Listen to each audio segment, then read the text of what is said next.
Hello, I'm Jared, And I'm Ebony. and this is his And hers. Warhammer 40k. Yay. Yay, We're back. we're back, and we are covering Void King by Marc Collins. Mm-hmm. We've kind of skipped around a little bit, done some shorter stuff, done some short stories. This one was kind of on the back burner, so we finally got around to it and listened to the audiobook version of it. Yeah. Um, We were busy. We traveled a lot. yeah, We read a lot. we've read a lot, we've traveled a lot. We're finally getting to recording. So we've got a backlog of stuff that we're hoping to get back through. This is just the first of them. You're going to give it a score right on the top? I'm not going to give it a score just yet. I have some secret score. So Void King. This is the first Rogue Trader focused book that I have read. There are some older ones. This might be the first one I've read as well. Yeah. There's some fairly older stories that focus on Rogue Traders, and a couple of other books have had Rogue Trader characters in them. Okay.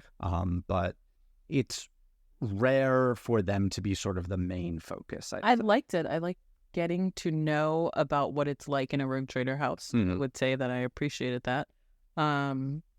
It's a faction that I don't read or think about a lot that exists and is a good space for world building. I enjoyed that. Yeah, and this particular setup is very different from how I've normally seen other Rogue Traders being presented, where it's not just a Rogue Trader house, it's multiple different dynasties that all work together in this sort of conglomerate, led by the Void King, which is one particular house. In this case, it's the Lamertines. Yeah.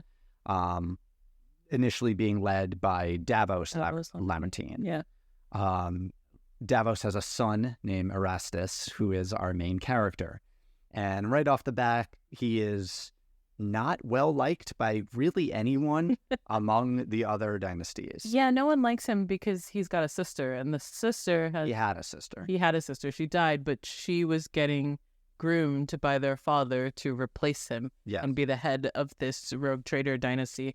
And he was kind of like, she was the heir and he was the spare. So like he, drank a little bit, partied a little bit, kind of did nothing. Like, I mean, from the sounds of it, he wasn't even really the spare. He was just kind of like the around. Yeah. Yeah. And the so, extra. And his father, his relationship with his father because of that is kind of fraught. Like the dad's mean to him and like, and maybe a little bit abusive, right? But he loved the sister and is grieving the sister, and the other dynasties are still like paying their respects about the dead sister. Sure.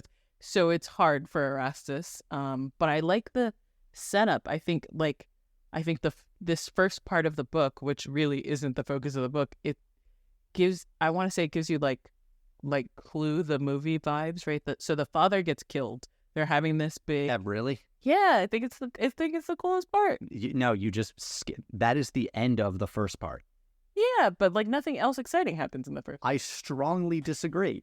I don't all of the characterization of the other houses is developed before that happens. Yeah, but I think before that we get to meet all of the other dynastic houses. You have the Hellvinters, who are basically just space wolves. Like they're from Fenris even. They're a Fenrisian tribe that has risen up and, they take Fenris with them, and they're every cliche you expect of that kind of house. You have the Radrexus, who are really the drug and narcotics dealers among the dynasties. Yeah, Gunther Radrexus is cool. Anywhere that they go, they bring the party with them. He's always high and drunk. You have the Norasti, who I believe are they're led by a Mechanicus, not renegade, not really exile, but like a former explorator turned Rogue Trader. So they have sort of this small techie side to them. You have the Astroneus, the crazy religious one, who are crazy religious, but of a very particular belief. I want to say like the Church of the Shrouded Emperor, which is sort of all about cloak and dagger and shadows and blood sacrifice. They're spooky. They're on the spooky side. Yeah. And then I believe there's the Torvendar, who are not that important in the story, but they are among the dynastic houses. Yeah, so all these people are at this dinner, and then the dad gets murdered. Like, I just feel like that's the most important part of book one. And so then Erastus has to, one, try and figure out who murdered his dad, and two, try and assume his dad's throne. But because he kind of was the spare, no one really thinks he's that important. And so there's this back and forth after the finding of the father's body about like how we decide who gets to fill the throne. And he has some surprising allies. So you skipped over what they're even trying to do. Like, what is the purpose of the story? Fine. Which is that the father received a message from Robute Guilliman that they have a mission, the Void Kings have a mission to find a path through the Great Rift. Mm-hmm. You know, we don't know at this point if the Nakhmud Gauntlet is known about. It probably is. But they're looking for other ways to pass through and to sort of clear that path once the Indomitus fleets arrive there. So that's sort of the broader mission that they're all sort of going towards, and the first ones who can make it there will supposedly get all the accolades and rewards. Yeah. And like half of the dynasties don't even think that's true. Yeah, there's a lot of discussion about whether or not the message is real, if what caused the rift and how they'd get through anyway. So there's some back and forth on how they're going to go about that. Yeah.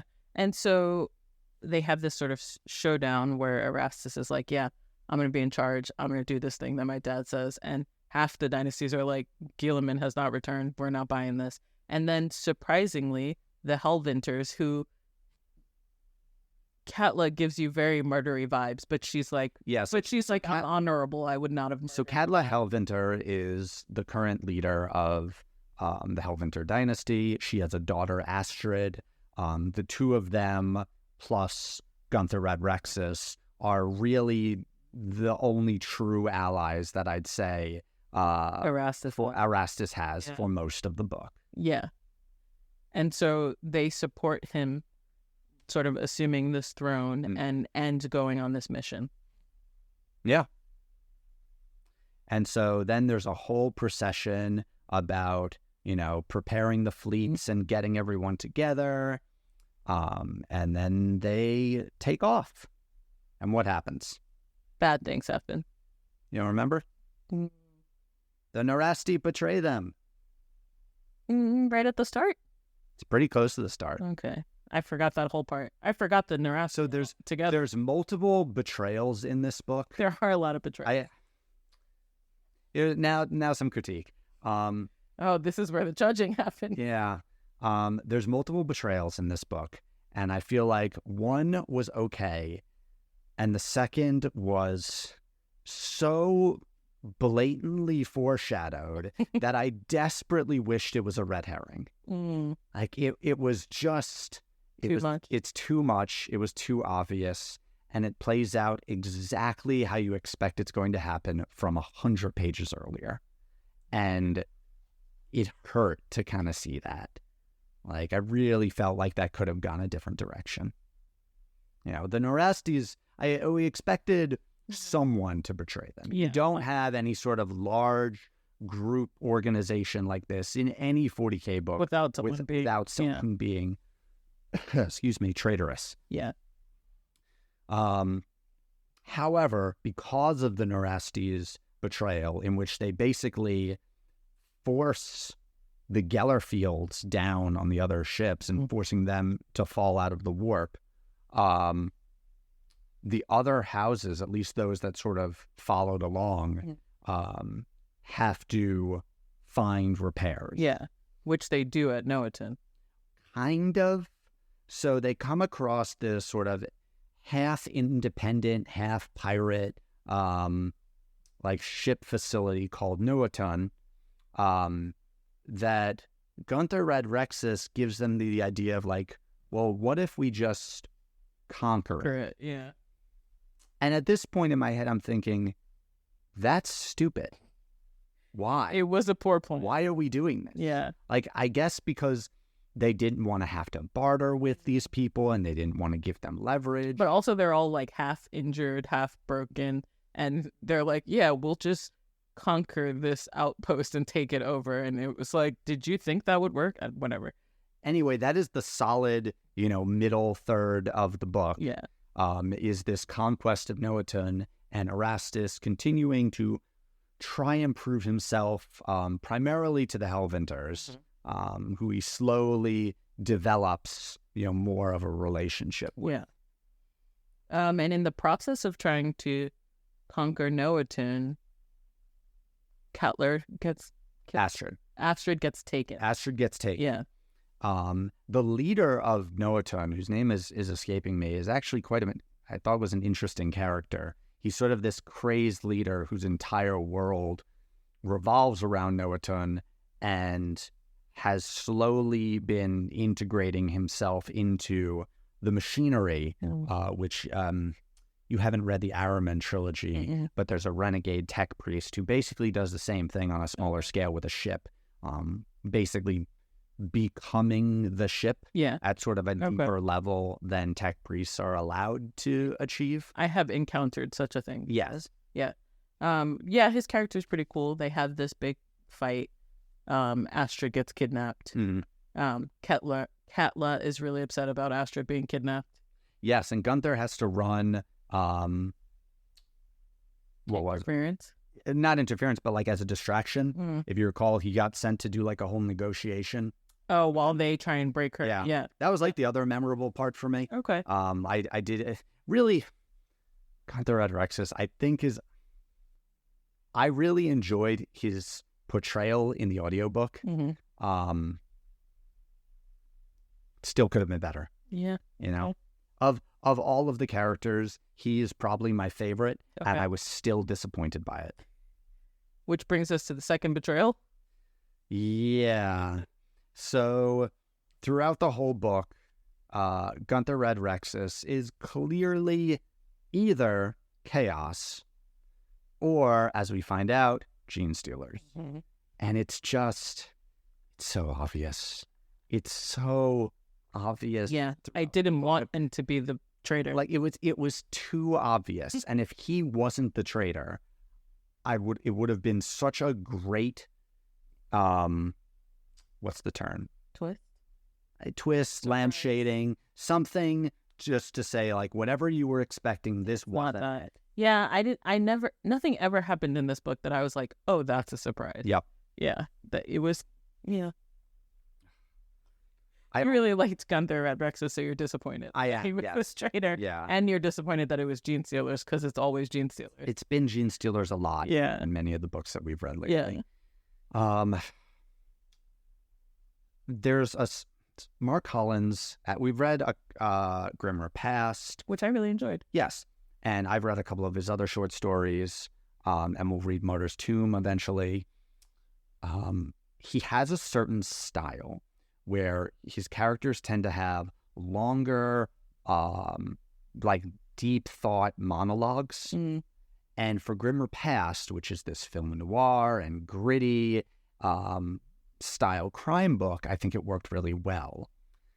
He tries to translate that into these big speeches that a lot of characters give here, and I don't think it works well. I think it pulls you out of what is supposed to be like a high stakes, fast paced action, and like suddenly we're in a soliloquy, and you're like, okay, which I think maybe might have worked on the page, but because we were listening to the audio drama, it might not have translated as well in audio format. Right. I don't know. When you're expecting certain events to happen, when you're reading them, it's going at the pace that you read them at. Whereas when you're listening to them, you're hearing it at a certain speed. Yeah, and you're like, let's go. Yeah. Is this person really talking for, 5 straight minutes in the middle of this war? This war. Yeah. Yeah. So that really pulls the book down pretty heavily for me. Yeah. At the end, I'm trying to even remember how it ends. Erastus faces off against the champion of the Gene Stealer cult. Yeah. and he's successful. He's basically able to show himself to be a warrior, to successfully lead his dynasty. Unfortunately, the planet that they were trying to conquer ended up being a gene stealer cult So not great. colony. So not great. Didn't conquer it. No. Did they glass it at the end? I think so. Yeah. And like escape with their lives, except Katla. Yes, Katla sadly dies. Yeah. Which is very emotional.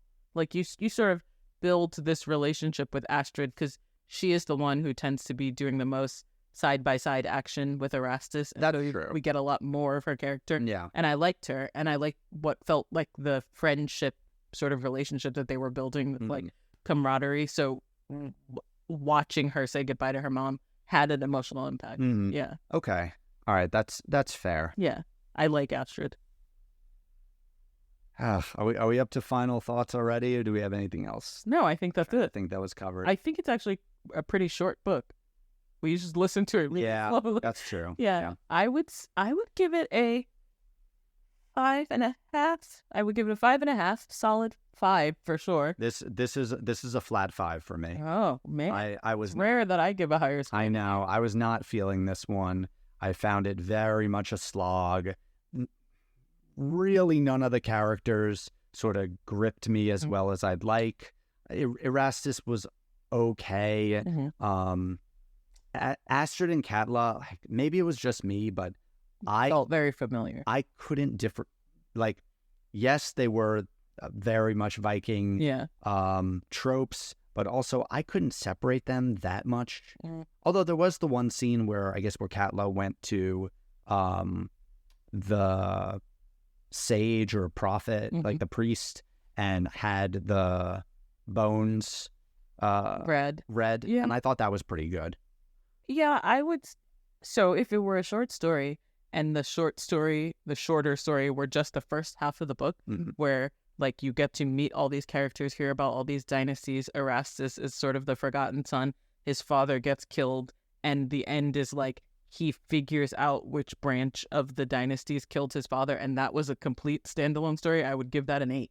Sure. I really enjoyed that part, but I think like extending it into this like sort of space opera of trying to get somewhere that you never really actually get to in this book through multiple battles with long speeches in them is what took that first section of the book from an 8 to making the rest of the book a 5.5 for me. Yeah. Once we were actually on the move, it really went downhill from there. We're on a snail's pace. Yeah. Noatun, I felt stretched on way too long. The final reveal was just so foreshadowed. Well, so this book is sort of a prequel for the next Dawn of Fire. It is a background for, I think, Erastus. Who will be in the next. So I guess that could also be the problem with the downhill, right? Because the actual continuance of that story is he meets up with like the Crusade fleet. Sure. Right. That I suppose that's and true. And this is all preamble to that. So it really had that you are missing half of the big picture feel at the end. Yeah. And that's disappointing. Fair enough. I suppose when we get there, we will. And we'll pick that back up again. You know, if Erastus is there and Astrid is there, and there's some sort of right, that it would be fine. But because it had to stop there, it feels like you wasted all this time for nothing to happen at the end. There's no like achievement of the climax. Yeah, I would agree with that. Yeah, it's unfortunate. I'd say I feel like this book had so much promise. I really liked learning about the Rogue Trader houses, though, because having not ever read any of that, it was cool. Yes, I agree. Yeah. Whole first part of this book is great. Great. Super interesting. Past that, though, everything goes awry. Even the dad's murder, who still we're not sure who actually murdered him. No, we know who it was. Was it? It wasn't Astroneus. It was Red Rexus. Oh, well, yes, because they're traitors, I guess. I didn't assume that at the end, but like the actual murder was also exciting. Like it was like bloody and gross and mysterious and kind of chaosy. Yeah. Like everything about that first part of the book was great for me. Okay. Yeah. Yeah. What's next for us? So next, I think we're going to be looking at another space-related story, Rites of Passage. Oh, yeah. Yeah. This time from the Navigator side. I've read this previously. Ebony will be picking it up soon, so we're excited for that. And then after that? And then after that... Belisarius Call. Yes, you'll be reading The Great Work. Yeah. And so once that's finished, we can jump into, I believe it's called Gene Father. Okay. Which should be coming out soon based on when this is being recorded. I've heard it's Guy Haley, it's Call, it's Fabius Bile. That sounds great. Yeah. I'm excited for that. All right. Well, stay tuned. Subscribe. We're reading more books. Bye. Bye.